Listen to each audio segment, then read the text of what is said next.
Olá, bem-vindos, bem-vindas a mais um vídeo do canal do Grupo de Pesquisa Encontros Interculturais no EAD, Narrativas de Vida dos Diferentes Brasis.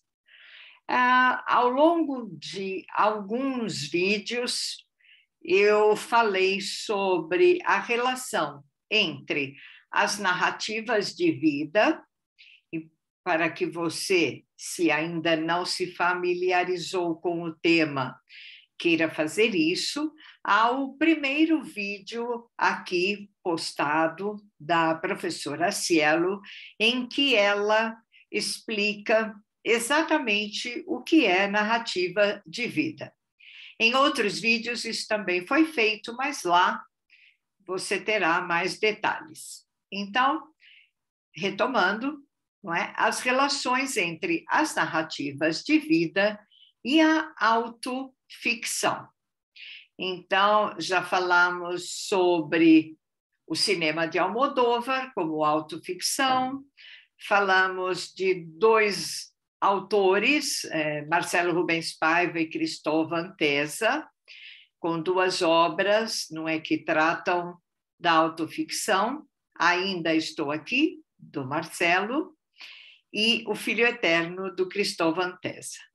Num outro vídeo, o estudante Jefferson fez uma análise de Quarto de Despejo, da Carolina Maria de Jesus, que, por se tratar de um diário, também pode ser considerado uma obra de autoficção.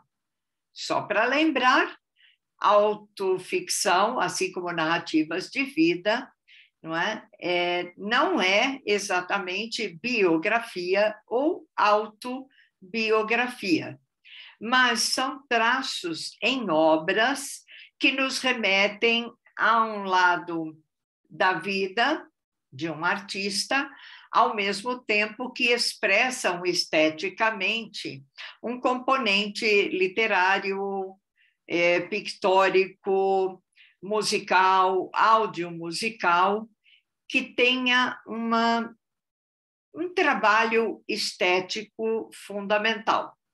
Nós podemos reconhecer alguns traços como sendo da vida de um artista, ao mesmo tempo, os traços que reconhecemos, aquilo que eu chamei de biografema, não é? São os traços significantes que aparecem dentro de uma obra e que podem nos remeter à vida daquele artista.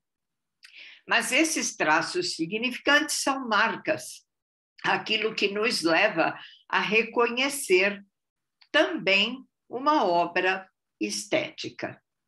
E bem, para dar continuidade, este então é o terceiro vídeo em que eu falo sobre narrativas de vida e autoficção, mas também considero o vídeo do estudante Jefferson falando sobre a obra da Carolina como uma relação dessas duas coisas, narrativas de vida e autoficção. Bem, neste vídeo eu vou comentar o autorretrato. Obviamente que quando se fala em autorretrato, como quando falamos em selfie, nós estamos nos referindo àquela imagem que captura o próprio capturado, não é? Então, o artista, quando faz um autorretrato, ele retrata-se a si mesmo, mas evidente que há um componente estético, como eu falei, artístico dessa captura. Então, mesmo quando fazemos selfies, que no contemporâneo são até banalizadas, elas também revelam um olhar, aquilo que a professora Lúcia Santaella chamou de um olhar do caçador, né?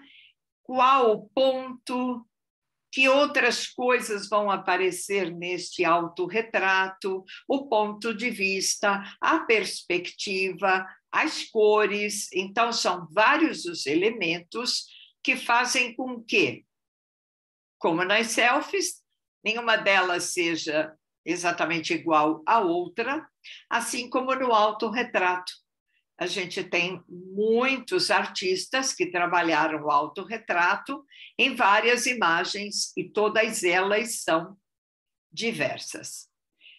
Um detalhe aqui, vocês veem um recorte na tela de a parte do rosto da pintora mexicana Frida Kahlo, que viveu e trabalhou no começo do século XX e que foi muitas vezes considerada uma pintora surrealista pelos contatos que teve com os surrealistas, mas também pelos contatos artísticos que teve com Diego Rivera, com quem ela foi casada.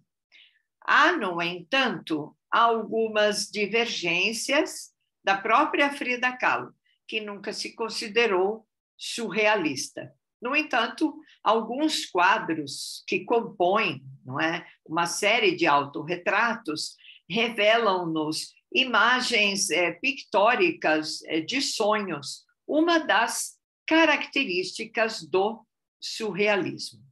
De qualquer forma, um autorretrato, para voltarmos ao tema, é uma imagem capturada por nós mesmos, pelo próprio artista, no caso. Então, se o tema é Frida Kahlo, nós temos uma série de imagens que ela mesma fez dela própria, não é? Pelas próprias condições, aliás, em que ela se encontrava depois de vários problemas que teve no corpo e principalmente de um acidente que a levou a ficar durante muito tempo na cama. Então, ela pintava na cama, pintava muitas vezes a si própria, como ela dizia, porque era a pessoa que ela melhor conhecia, e era aquilo que muitas vezes ela via no espelho, colocado pelo pai dela acima da cama, para que ela pudesse pintar observando-se. Um outro detalhe, é muito difícil a gente dizer que um autorretrato é a realidade só porque retrata a própria pessoa que está fazendo aquele retrato. Porque mesmo na fotografia, que talvez seja o mais próximo, não é, daquilo que concebemos como um si mesmo, a fotografia também depende de uma série de coisas, inclusive da tecnologia, do tipo de máquina, da luz que é usada. Então, até recomendo que vocês revejam aqui no canal o vídeo feito pela professora Lígia Mena, que trata, por exemplo, sobre álbum de fotografias, o que dá uma ideia de como a fotografia se insere nestas narrativas de vida. Então, vejam bem, fazer um autorretrato é como olhar-se em um espelho, não é? Esse espelho quer nos dar a identidade que buscamos. No entanto, assim como o espelho, assim como numa simples fotografia 3x4, não é? Antiga, 3x4, a gente sabe que estamos ali. De qualquer maneira, é algo que precisa ser confirmado por um outro. Então, se alguém de fora olha para aquele espelho, ou para aquela fotografia, ou para aquela pintura e diz: é você ali retratada, isto confirma que se trata de nós mesmos. Um assunto bastante polêmico esse da identificação, que eu recomendo procure saber um pouquinho mais. Então, nesta fotografia que está, não é, atrás na minha tela, é uma espécie de Frida Kahlo na fotografia. Não é exatamente um autorretrato, mas é o mais próximo que chegamos de nós mesmos, não é?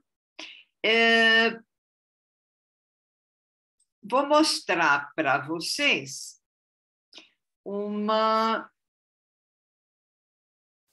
imagem, não é? Que pode ser interessante para vocês pensarem. Então, vejam só. Nós temos a imagem, de certa maneira, fotográfica, de Frida Kahlo. Vou passar novamente para vocês. Só um minutinho.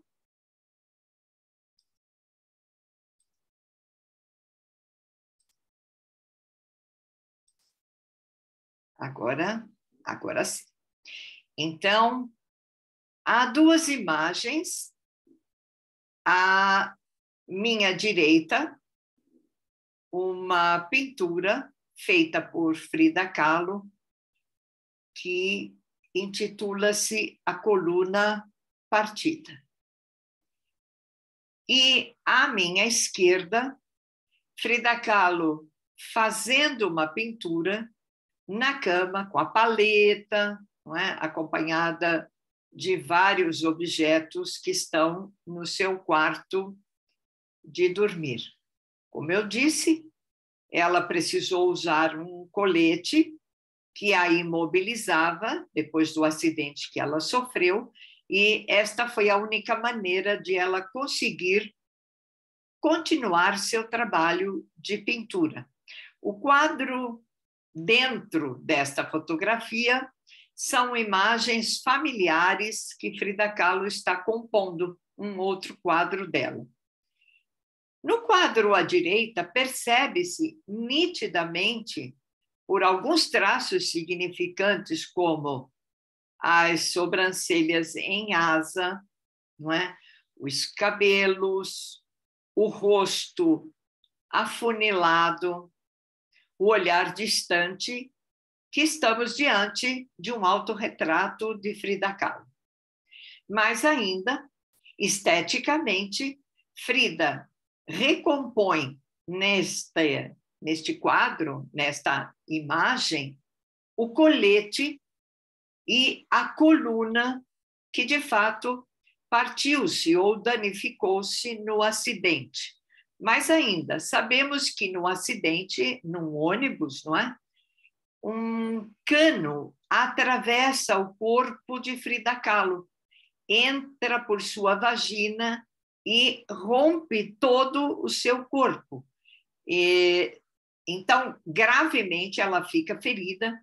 E aqui, neste autorretrato, nós podemos verificar exatamente como se dá esta, digamos assim, imagem do acidente. Então, Frida Kahlo, em uma fotografia, não é um autorretrato, alguém a fotografou, não é?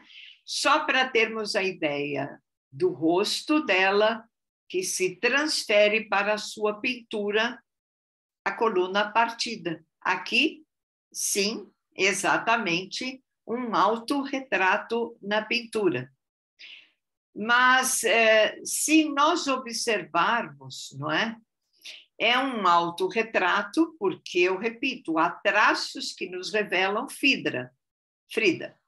Sobrancelhas, cabelo, este colete, este cano atravessado.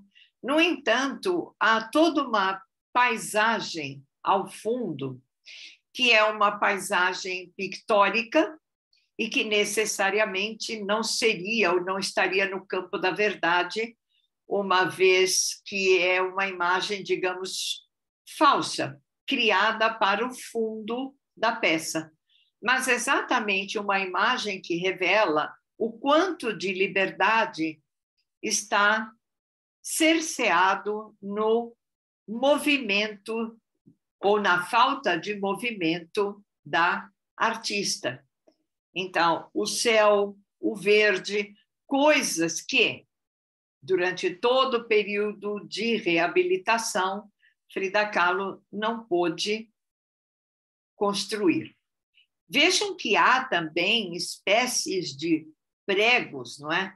Como se esta Frida Kahlo fosse alguém crucificada no sentido de estar realmente carregando uma cruz, não é? Independente aqui de tratar-se de um elemento religioso, mas de um elemento metafórico. Então, o autorretrato e a fotografia tirada por alguém, ambos revelam Frida Kahlo. No entanto, as estéticas são diferentes. Então, há vários artistas na pintura que fizeram autorretrato, não é? São famosos como Van Gogh, não é? Aquele famoso autorretrato em que há um curativo em sua orelha, remetendo-nos ao corte que ele fez, tentando uma agressão a si mesmo, não é? Mas só para vocês identificarem que o autorretrato é uma narrativa de vida e é também uma autoficção. Assim, por meio do autorretrato que eu mostrei para vocês, não é, da pintura Coluna Partida, nós podemos identificar a vida de Frida Kahlo no período em que ficou reclusa por conta do acidente. Ao mesmo tempo, uma autoficção, porque o retratado ali é a própria pintora, mas com os traços, com a estética, com as pinceladas, com o tipo de tela, com o fundo, não é? Com a metáfora que se atribui a ela, principalmente aquilo que se transformou num ícone, que são suas sobrancelhas, como se fossem asas. Assim, como ela disse várias vezes, não é? Pés, que era o grande problema, não é, de impedimento do livre caminhar de Frida, ela diz: pés, para que te quero, porque eu tenho asas e posso voar. Então, este foi um vídeo para mais um pouquinho termos uma relação entre narrativas de vida, autoficção e agora autorretrato, especificamente com um exemplo na pintura da mexicana Frida Kahlo. Sempre recomendando a vocês que se inscrevam no canal, assim vocês sempre vão saber quando há um vídeo novo, e que também eu convido, não é, a deixarem comentários e também a conversarem com a tutoria do EAD ou com suas coordenações do presencial, para que, se quiserem, também gravem para nós vídeos em que narrativas de vida sejam colocadas. Eu vou ficando por aqui, agradeço o acompanhamento e, se gostaram, deem um like e até a próxima. Fiquem bem, cuidem-se.